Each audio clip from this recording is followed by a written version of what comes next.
Goddag, mit navn er Morten Krohmann. Jeg vil vise, hvordan man laver en port forwarding i en Scalens S612.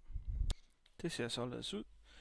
Det vi har, det er en 1200 på den interne port af S612, og den vil vi gerne tilgå fra den eksterne side.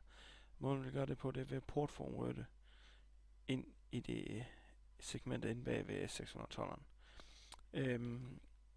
Og vi vil gerne port forwarde webinterfaces, som er enabled på 1200.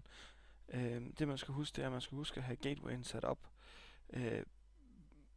på sin 1200 CPU til at pege på S612. Det første man skal gøre, det er at oprette et projekt. Gå og klikke på et projekt, giver et usernavn og et password.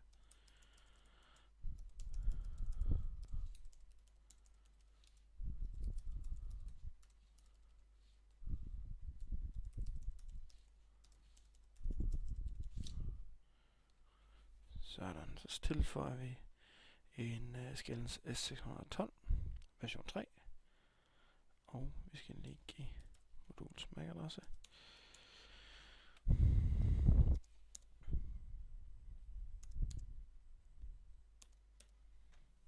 Således. Og modulets eksterne IP-adresse og modulets interne IP-adresse.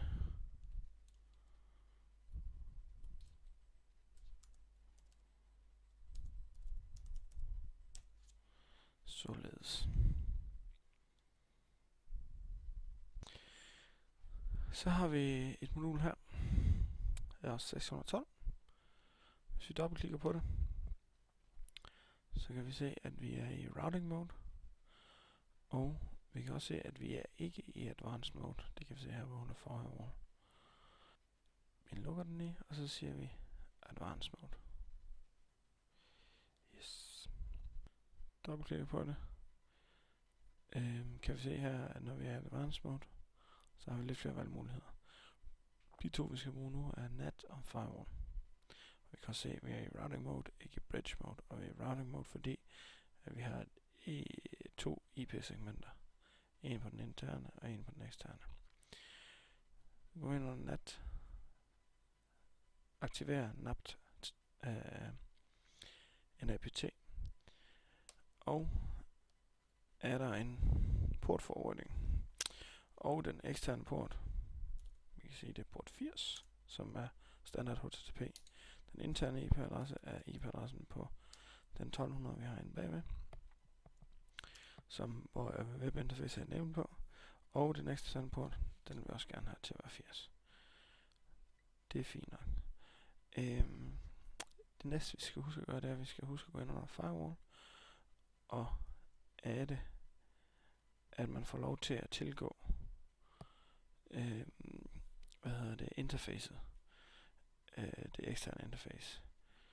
Og her vælger vi bare allow external to internal og alle services. Den kunne vi sådan set godt begrænse ved at sige, at vi vil have en HTTP, der har en target port 80.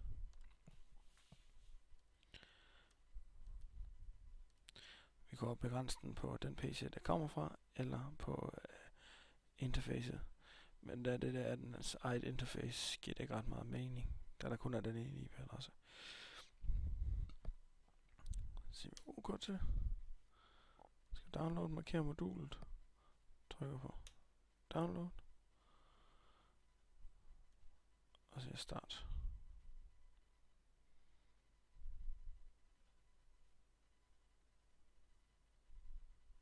Man skal huske, hvis man downloader til en helt tom S612, så skal man sætte det eksterne interface.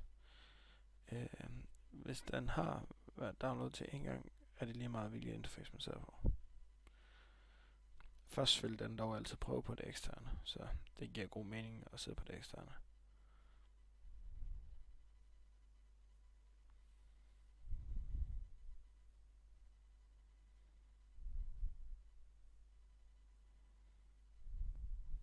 Så er vi færdige.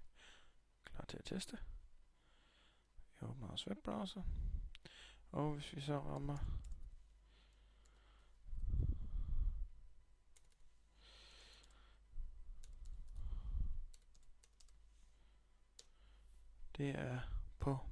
det er default port 80, når vi bare har HTTP foran. Ellers kunne vi, hvis vi vil ramme en anden port, skrive kolon, portnummer. Port 80. Så rører vi lige igennem ind på os 1200. Og som I kan se her, så har os 1200 en port eller en IP-adresse, der hedder 10.0.0.2.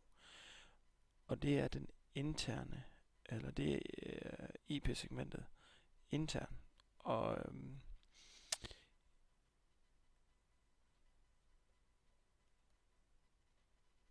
her kan vi se, at man skal huske at sætte routeren op, eller 612'eren op som router, ellers vil det ikke virke. Men altså IP-adressen 10.0.2 bliver oversat til den eksterne IP-adresse på 612. Det er hele princippet bag portforwarding, og man kunne sådan set have portforwardet en hvilken som helst port. Det kunne have været S7-kommunikation, det kunne have været HTTPS, som er port 443. Det er sådan, man laver portforwarding i en 612.